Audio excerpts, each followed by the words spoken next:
Hey guys, George at SoundTraxx here. In this short video, I just want to address one of the common misconceptions that seems to be out there percolating in the public world here when it comes to your model train sound selection. Now, this particular topic has to relate to sound selections when it comes to the SoundTraxx products. The comment is, when you buy SoundTraxx, you're always stuck with the same sound. Well, let's address it.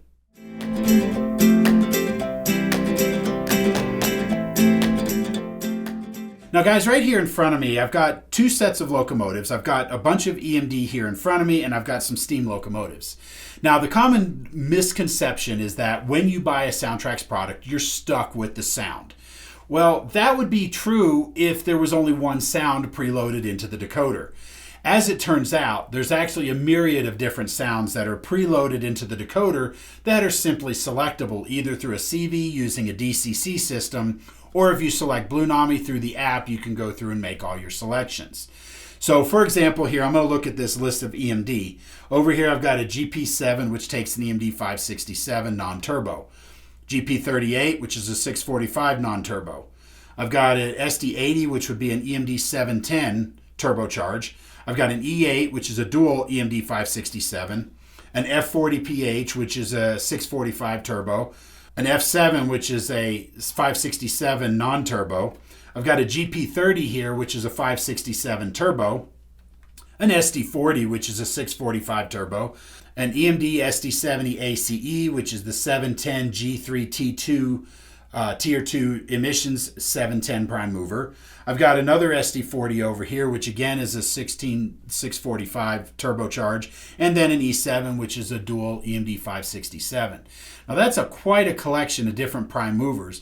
And did you know all of those prime movers and a couple of others that I didn't have models to show off are all built into the EMD sound files? That's right. So when you do your sound selections and you select EMD, you get 9 different diesel prime movers that fit every one of these locomotives across the entire generations of EMD catalog production of locomotives. So you can go in and change it up. Now, the other thing is, of course, the misconception of air horns. And so, well, this is a bad example, but these two EMD SD40s both have Leslie RS3L air horns on them. And so, therefore, they both match. But if you were to have, like, for example, this 645 turbo, because it uses the same prime mover, this actually has a K5LA air horn on it. And so on the EMD decoder, you also get 44 different air horns to choose from.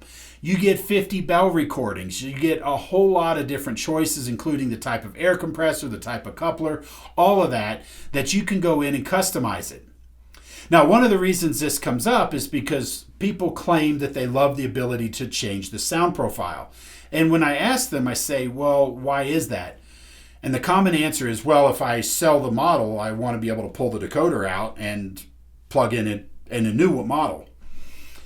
Well, that's fine, but to me, I would sell the model with the decoder in it, because then that way it's a finished product, you get more for it, and then use that money to buy the newest decoder, whether it be Bluenami or whatever in your fleet that you want to upgrade.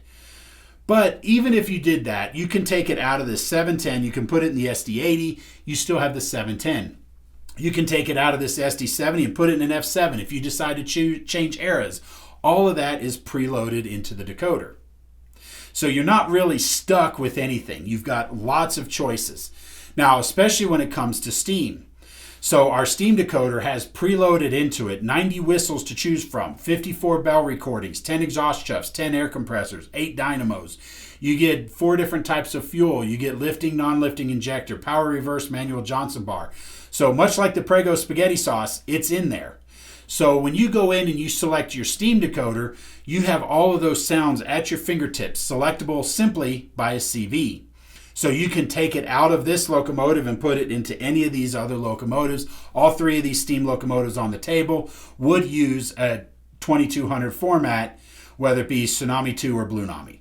So as you can see, you're not stuck with anything. Be sure to check out the longer form video on how to select the right sound decoder for your model that we've posted on our YouTube channel. And be sure to give us a call or email if you have any questions, support@soundtraxx.com. Thanks for watching. We'll see you next time.